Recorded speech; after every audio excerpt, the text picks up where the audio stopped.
Still on the search of that one true love? On the limbo in this crazy world of dating, marriage, relationships? Well, listen to the Golden State Media Concepts Relationship Podcast, your one-stop podcast for everything about relationships.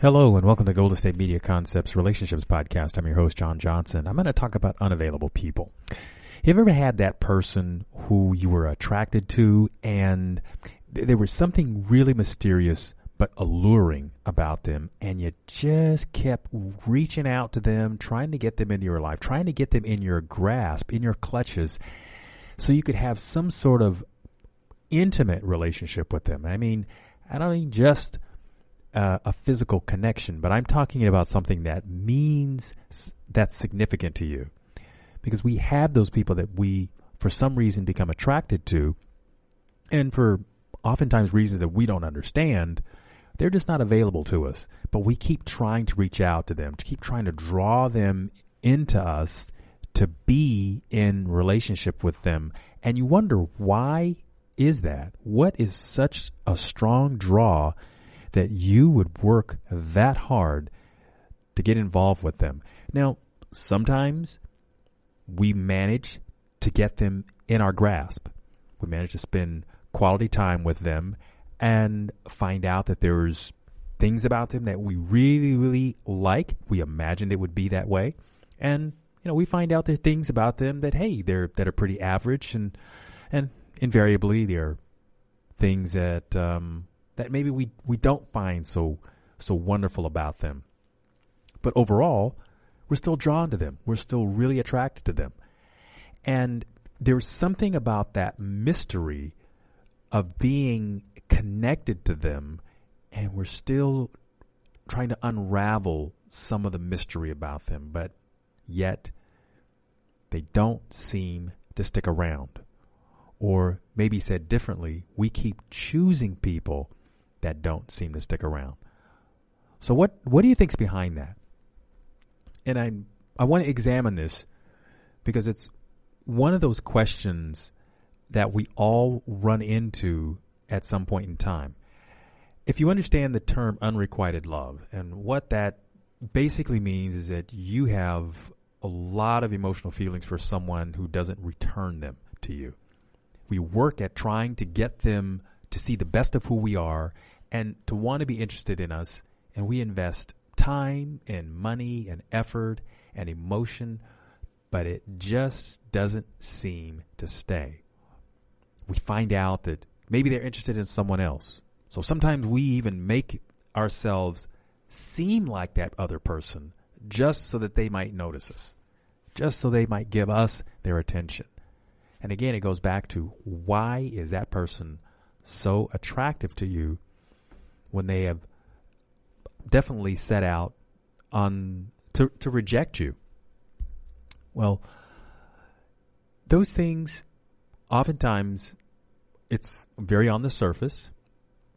It could be the fact that it's a challenge, and we like challenges. We might find that everything about that person, everything that we imagine about that person, comes true. We've imagined being with someone who's attractive, who has the good looks, has the voice that seems really sexy to us. And when they look at us, they make us feel very special and important. So given that, we imagine all sorts of chemistry. We imagine a future. Maybe it's something that even replicates a theme in a movie that we really thought was, wow, I would love to have a life that mimics some of that. And in the experience of being around this person, we feel like we're the most important thing in the room, at least for the moment. And it's that romance, it's that seduction, which just keeps drawing us in closer and closer. Now, how this plays out, obviously, is, time will tell. But given all you know about yourself, what really is behind this attraction to the individual? And I think clearly it's really in that understanding of yourself. What are you interested in? What are you attracted to? And why not choose someone who's actually available to you? Meaning someone who actually professes desire to be with you rather than someone who sort of hesitates. And maybe it's the idea that if you can get this person in your life, you're going to feel better. You're going to feel like you won the contest. It's quite interesting to be around someone we're attracted to and desire, as opposed to someone who is attracted to us and desires us. And in the contrast, what I'm talking about is maybe you aren't so interested in that person who is interested in you, but you are interested in someone else. Not because they're interested in you, but the domino sort of effect that's happening here. They have affection for you, and you're not really interested in that person. You're interested in somebody else. And on and on and on and on and on. Now, it's nice to be the object of someone's affection, because when we feel that energy of someone liking us, it definitely gives us a lift. We feel good about that. We feel good about ourselves, rather. And we like to live into that feeling. We want to keep that because it elevates us. We like being admired. Now, when you're being admired, let's turn that on its end. Let's turn that around and say, well, you're the person that is putting out the effort to show your affection and your attention for someone. What do you think that feels like for you when it's not reciprocated? How long do you think you can keep that up before you decide, okay, this isn't going anywhere for me? And I was talking about the unrequited love, and I use that illustration because I think we've all experienced that. And that angst when we start to realize that this isn't going to go the direction we want it to. And where do we go from there? Once we've extended ourselves and we feel vulnerable and we're worried about, say, maybe feeling hurt and how that's going to impact us for, say, the time being. I mean, it's great to be an optimist and realize that these kinds of feelings for individuals can go on for not only days and weeks and months, but years. Because you hang on to that hope that that person at some point in time is going to want you. And in some of these situations, those things actually happen. Again, it happens in the movies. And we love those because they seem to have a happy ending. Wow, the person finally realized who truly loves them, and then they love them back and happily ever after. Well, in real life, some of these things wind up not turning out so well. And they turn out to find themselves in a situation where what you imagined is not what's actually happening. I'm going to talk about that. And as an exercise, I want you to think about a situation in which this was very similar in experience, meaning you had a flame for someone who didn't quite have it for you, and maybe this turned out, you'd say at the very beginning it was like that. Maybe you did finally get involved with them. Now, did your experience turn out that you were with them happily ever after? Was it something that when you finally had their attention, it wasn't all it was cracked up to be? And in those experiences, now this is something that happens quite often, when we have such physical chemistry for someone, we wind up being physically intimate with them, and then afterwards, it's a big letdown. So what happens after that for you? I'm going to talk about this when I come back. Stay tuned.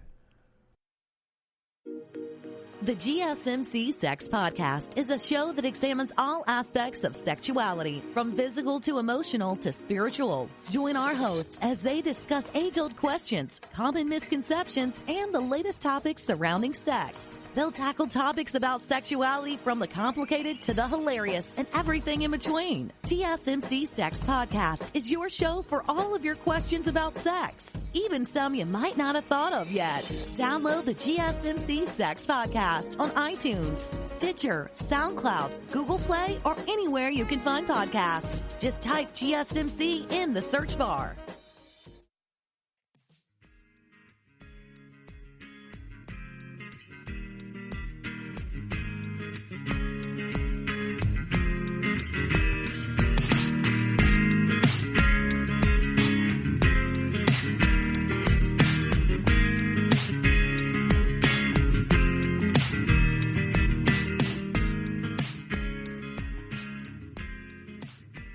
Hello and welcome back to Golden State Media Concepts Relationships Podcast, and I'm talking about unavailable people.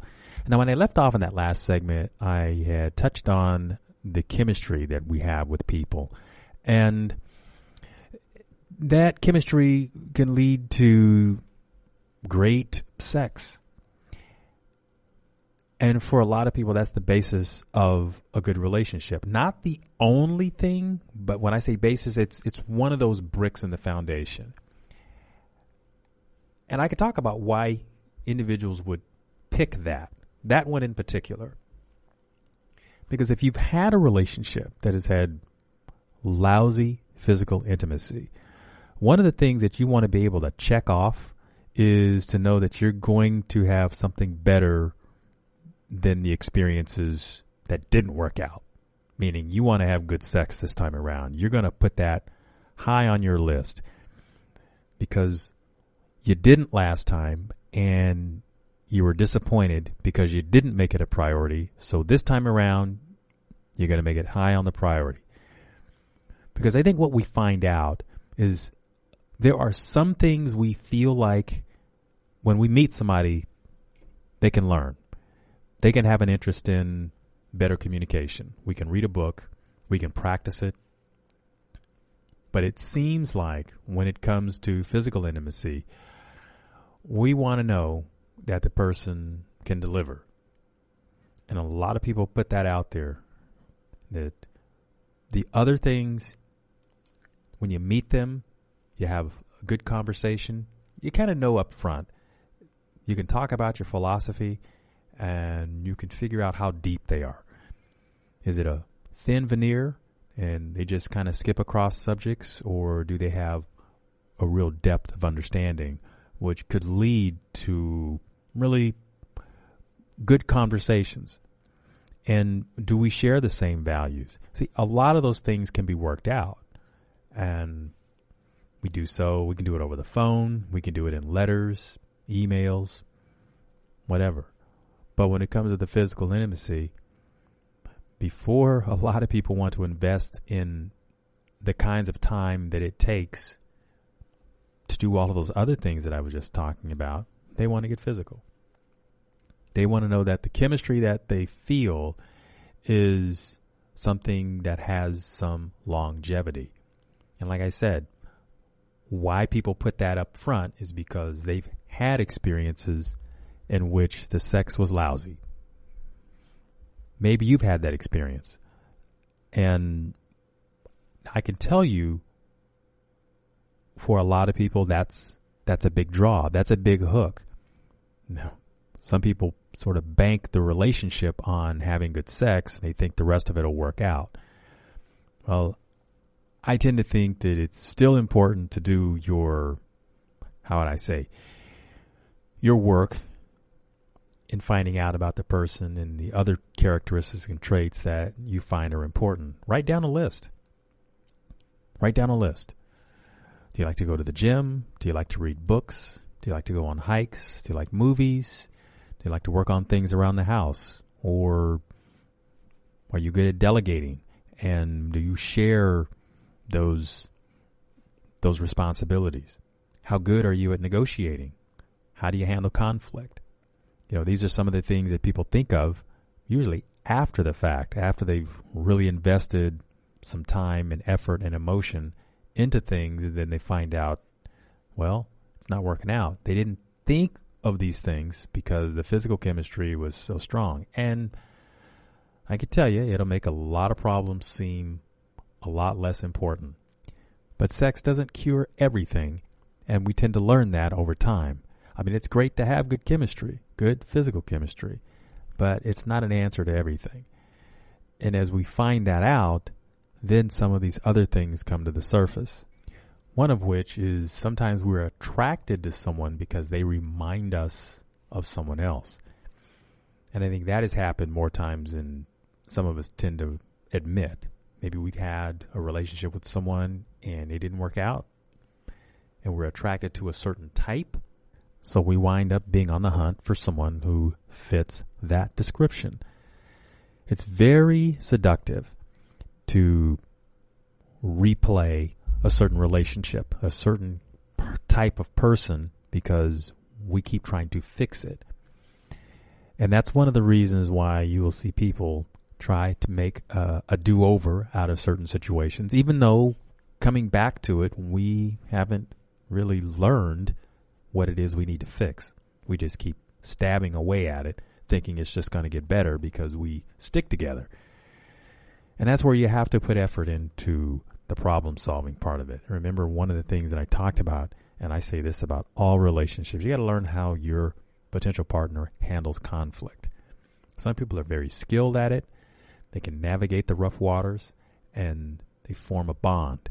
And others tend to be fairly divisive. And what they do is say, I'm right, you're wrong, and they expect you to accept that. So learn something about that when you're figuring out if this romance is going to work, because that's something that's going to always be a part of your life. That is, we don't agree on everything, but how we disagree is very important. And here's why. Some disagreements can leave you feeling very raw and vulnerable. And it's significant that you understand that maybe the subject matter can be really touchy, but your partner is not trying to take advantage of you. It may be a subject that we touch on because it is just something that we have to really deal with.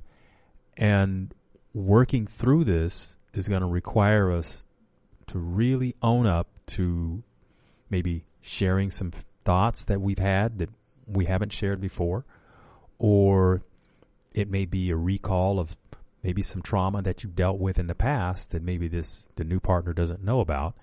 And well, it may not have been the root of the conflict.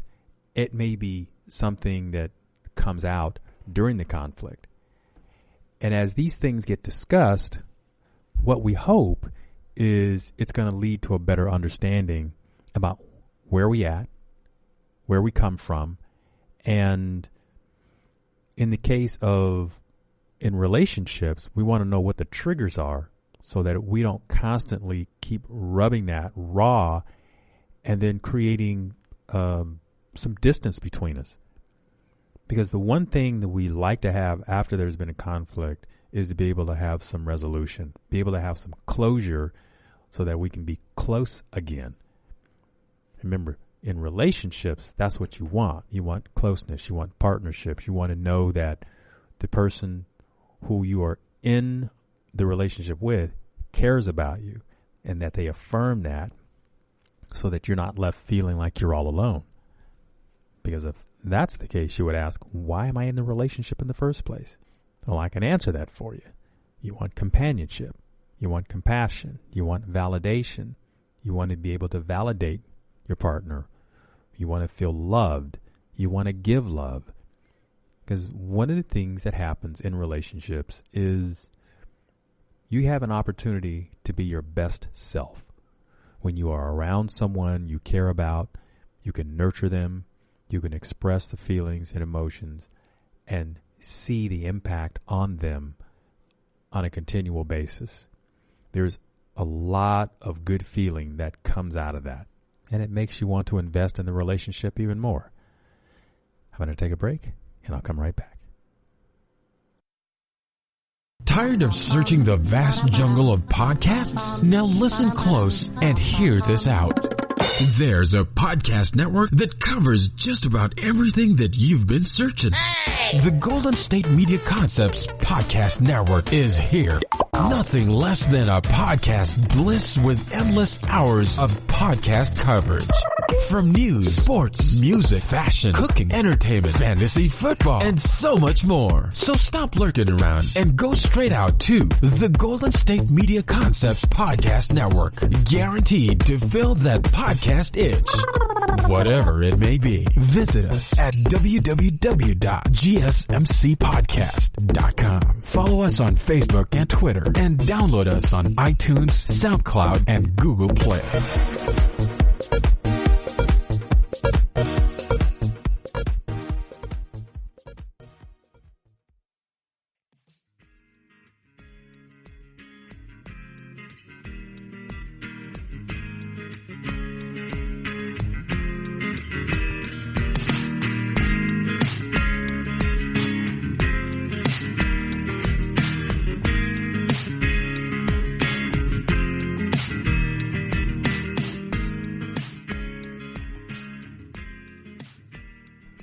Hello, and welcome back to Golden State Media Concepts Relationships Podcast. I am John Johnson, talking about unavailable people.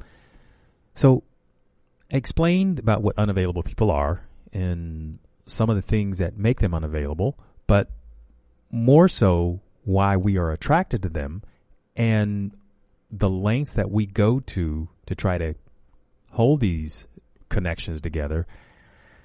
And, I've talked about unrequited love. But when you get to this situation where you've been involved with an unavailable individual, meaning it's somebody you've tried to make this thing work, you've been stroking their ego, you've been really on the campaign showing them that you're the best person that they could ever love, and you love them enough to want to fix them, and everything that's wrong with them, you're going to make all of their hurts go away, and you find out, well, I've been putting a lot of time and effort into this, and it's not going to work out. Like I said, these things could start out lasting days, go into weeks, months, even years before people finally transition through it, if they do. But let's say you get to that point, and especially when you've been working at this a long, long time. Some people do it because they feel like they've invested so much in it that they don't want to lose their investment, so they keep putting more time and effort into it. Does that sound familiar? It's a very human thing to want to do. We don't want to give up.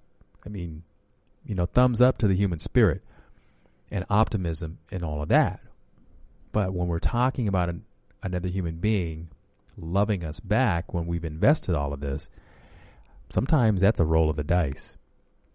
So when you've gotten to this place where you're starting to feel like, okay, now how do I get out of this thing?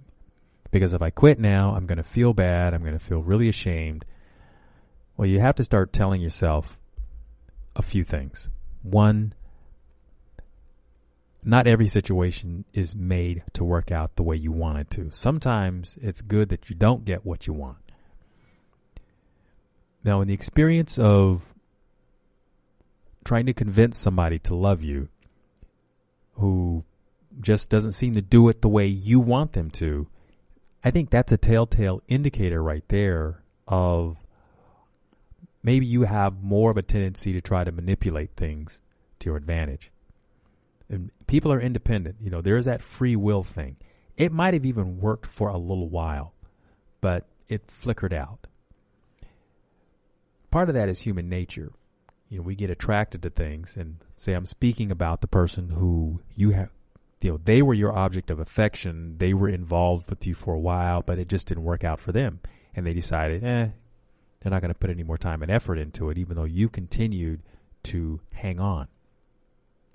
Like I said, it's very much human nature to hope for the best.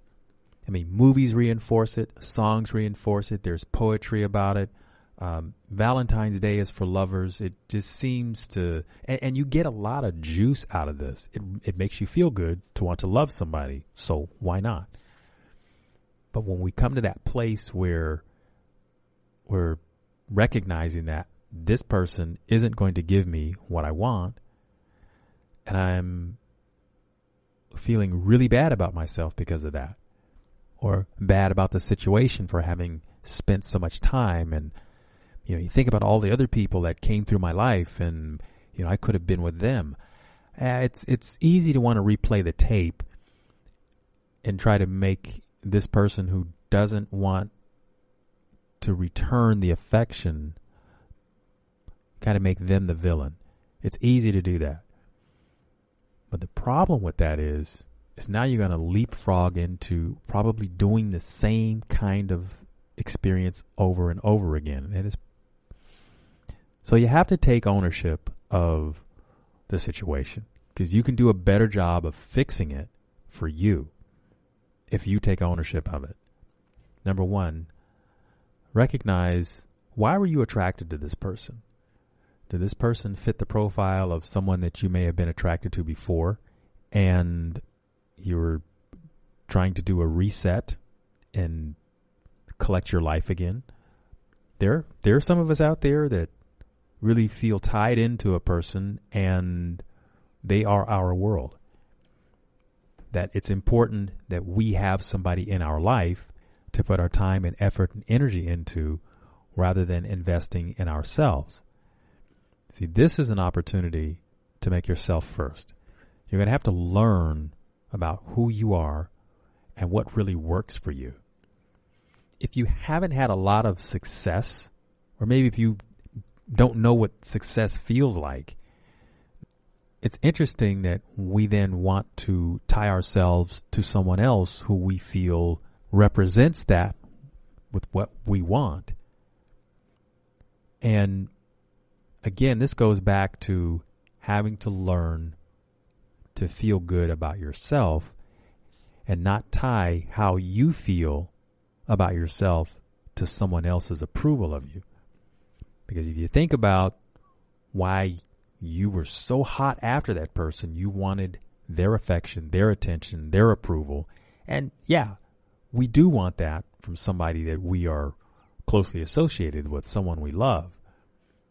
But remember, in this illustration, this person decided that they didn't want to be in this relationship anymore. And a lot of it was driven by your desire. And you weren't necessarily reading the signs. You were trying to manufacture this thing all the way around. And as you can see, without their buy-in, you don't really have a relationship anyway. And it tends to fall back on the faults of the relationship. There's the bickering. There's the other kinds of things that happen that make a relationship fall apart. It's not very stable. You're having to invest. They don't do so much.